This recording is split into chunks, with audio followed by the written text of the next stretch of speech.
est préoccupante. Elle pourrait même avoir tendance à s'aggraver d'heure en heure selon les chemins que les discussions prennent entre la Russie, les États-Unis. Et donc il est important d'avoir une discussion ensemble. Le chef d'état-major des armées était présent pour faire un état des lieux de la situation militaire.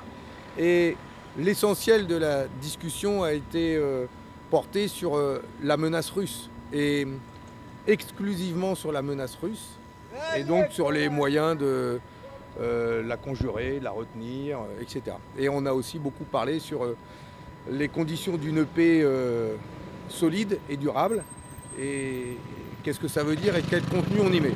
Voilà, à laisser parler chacun, et ensuite, dans ses conclusions, il a répondu aux différentes questions et sur le fait qu'il ne pouvait pas y avoir d'accord de paix sans l'Ukraine, ce sur quoi tout le monde est d'accord, mais en laissant entendre que selon les conditions du cessez-le-feu signé, qui pourrait être signé avec les États-Unis et sans l'Ukraine, il fallait se préparer éventuellement à continuer de soutenir l'Ukraine et d'être auprès de l'Ukraine militairement, si l'Ukraine voulait poursuivre la guerre.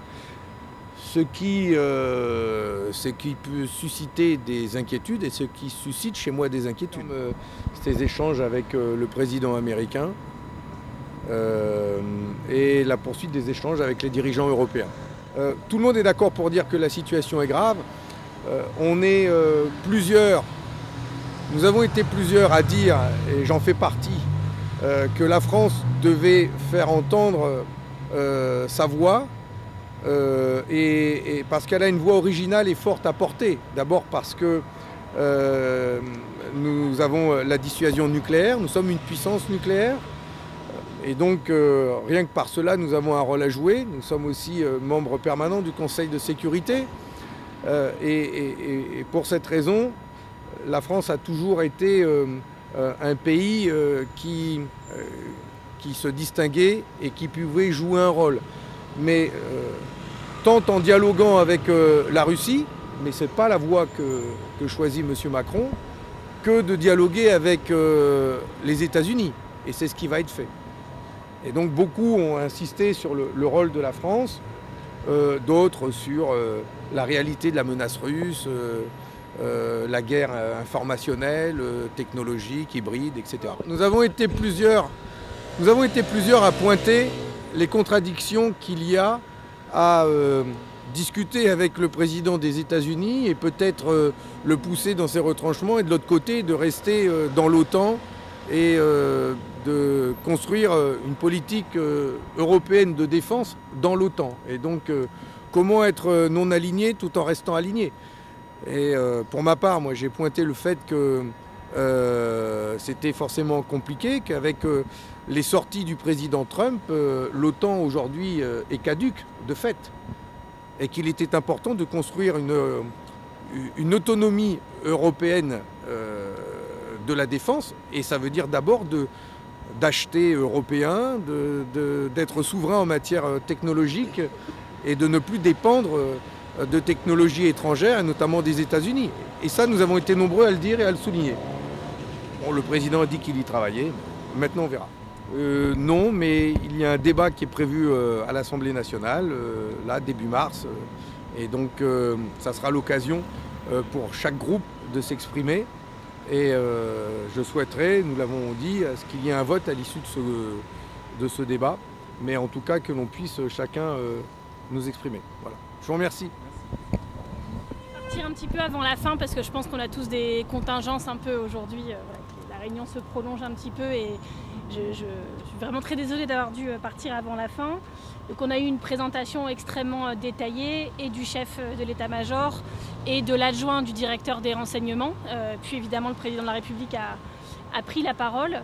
Je dois vous dire que, comme convenu et comme prévu, et comme je vous l'avais dit en arrivant, on s'attendait à des nouvelles assez préoccupantes, et qu'elles le sont. Et je pense qu'il faut que nos concitoyens réalisent à quel point la situation est difficile et terrifiante et préoccupante, pas juste pour l'Ukraine et pour les Ukrainiens, ce qui serait un motif en soi d'inquiétude, mais pour toute la sécurité et la santé de notre démocratie sur le continent européen. C'est bien ça qui est en jeu, comme je vous le disais en arrivant. Je pense que voilà, c'est bien que chacun ait pu poser ses questions, qu'on ait pu faire part chacun de nos inquiétudes, peut-être de nos propositions. Il y a eu pas mal de transparence dans cette réunion, ce qui, je pense, est important aussi. Et donc je pense que notre rôle de responsable politique aujourd'hui, en sortant de cette réunion et dans les semaines qui viennent, c'est d'avoir un message très clair de soutien à l'Ukraine et très clair sur le fait que l'Europe va devoir être le pilier, en fait, parce que nous sommes un seul et deux au pied du mur, et donc il n'y a qu'avec une solution européenne que nous pourrons nous en sortir. Il faut considérer que nous ne pouvons compter que sur nous-mêmes. Alors il a beaucoup été dit que Trump était très imprévisible. Moi j'ai posé la question de dire est-ce que ce qu'il fait aujourd'hui c'est un virage à 180 degrés avant peut-être un prochain, quelle est sa boussole, quelle est sa rationalité, est-ce que c'est une décision définitive ou est-ce que ça peut bouger? Ce qu'il est beaucoup répondu, c'est que en fait oui, il est imprévisible et que quelque part c'est là en ce moment peut-être quelque chose qui peut être favorable temporairement à Poutine, mais que Poutine sait lui-même à quel point Trump est imprévisible et peut rechanger d'avis. Donc vous voyez, c'est quelque chose qui est plutôt perturbant en réalité sur la scène internationale. Je pense que la France, en miroir, doit être très très prévisible, que l'Europe doit être très très prévisible, et donc il faut le dire dans les yeux aux ennemis de l'Ukraine, aux ennemis de la sécurité en Europe, aux ennemis de nos démocraties, de leur fonctionnement libre et indépendant.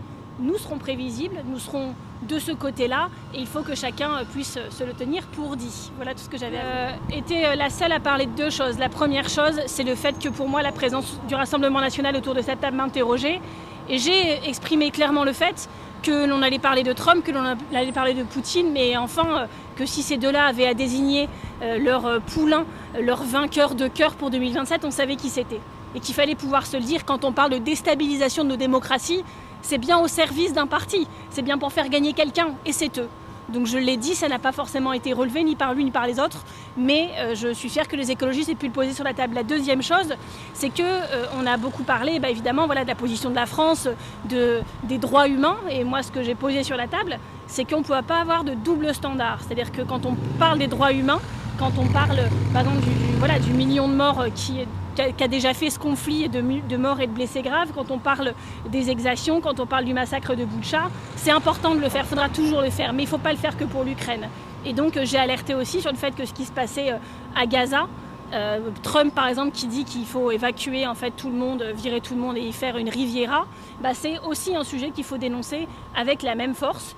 Voilà, c'est l'Ukraine, ce qui est préoccupant pour tout le monde, c'est que c'est sur le territoire européen que ce conflit il est sur notre continent, et qu'on voit bien qu'après l'Ukraine ce sera les pays baltes et ce sera d'autres, et que c'est tout le continent qui peut s'embrasser, que c'est une menace physique sur notre continent, mais on ne peut pas avoir sur la question des droits humains de côté, loin des yeux, loin du cœur. Et donc j'ai aussi, au nom des écologistes, réaffirmé ça, et j'ai été la seule à parler de cela, et je suis fière de l'avoir. Grande information ni sans grande conclusion.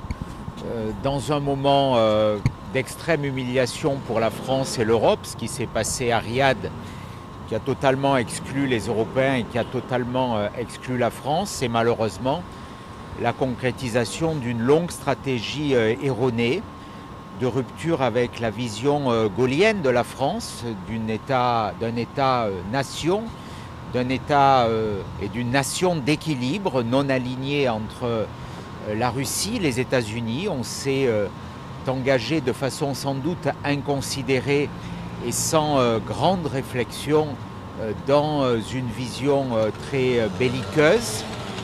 Aujourd'hui, nous sommes pris à revers. La France et l'Europe sont contraintes dans l'urgence de prendre acte de cette rupture. Ce que personnellement j'ai acté et ce que j'ai demandé au président de la République, c'est que nous refusions, que nous portions un message de paix, que le cessez-le-feu qui, j'en suis à peu près convaincu, va arriver, s'accompagne de garanties de sécurité, bien sûr pour l'Ukraine, bien sûr pour les voisins de l'Ukraine, pour l'Europe et pour la France, mais que ce cessez-le-feu et que cette paix que nous souhaitons tous ne s'accompagne pas d'engagement qui porterait encore plus atteinte aux intérêts fondamentaux de notre pays et de l'Europe. Donc pas d'adhésion de l'Ukraine à l'OTAN, pas d'adhésion de l'Ukraine à l'Union européenne, la nécessité aussi de rebâtir une défense française puissante, autonome, indépendante, avec un engagement budgétaire plus important qui porte un véritable réarmement français. Et j'ai également souhaité, au nom de l'UDR, qu'il n'y ait pas un engagement, une intégration dans une forme de défense européenne qui serait une illusion. La défense européenne, la communauté européenne de défense, elle est associée à la fin de la 4e République déliquescente. Je ne voudrais pas que cette idée, qui est une mauvaise idée, ressurgisse au moment où nous sommes à nouveau dans une forme de déliquescence de nos institutions et de notre pays. Donc il faut rebâtir une grande nation indépendante qui gérera cette nouvelle situation. Nous ne pouvons pas continuer la guerre sans les États-Unis. C'est un conflit qui serait perdu d'avance pour l'Ukraine et pour ceux qui les soutiendraient. Et donc il faut s'adapter, préparer la paix et réarmer l'Europe, mais de façon indépendante et autonome pour la France. C'était une réunion d'information puisque avant le président de la République sont intervenus le chef d'état-major des armées et une personne en charge de la direction du renseignement, qui nous a permis de faire un point aussi sur l'état de la situation. Et ça, je pense que c'était un point qui était un point utile. Ensuite, le président de la République s'est exprimé et puis chaque représentant des différentes formations politiques autour de la table ont dit leur vision, leurs propositions à mettre sur la table. En ce qui me concerne, j'ai réaffirmé d'abord le besoin d'avoir un débat parlementaire. Et vous savez que hier, l'Assemblée nationale et le Sénat ont annoncé qu'il y aurait un débat consacré aux questions. J'ai insisté sur le fait que ce débat puisse donner lieu à un vote des parlementaires sur les orientations stratégiques pour faire face à une situation qui est quand même une situation extrêmement lourde et extrêmement grave. J'ai rappelé la nécessité évidemment que l'Ukraine soit à la table des négociations et que la France et ses partenaires européens y soient aussi, puisque évidemment on est concerné par l'aboutissement qu'on espère positif de ces discussions pour un cessez-le-feu et un accord de paix.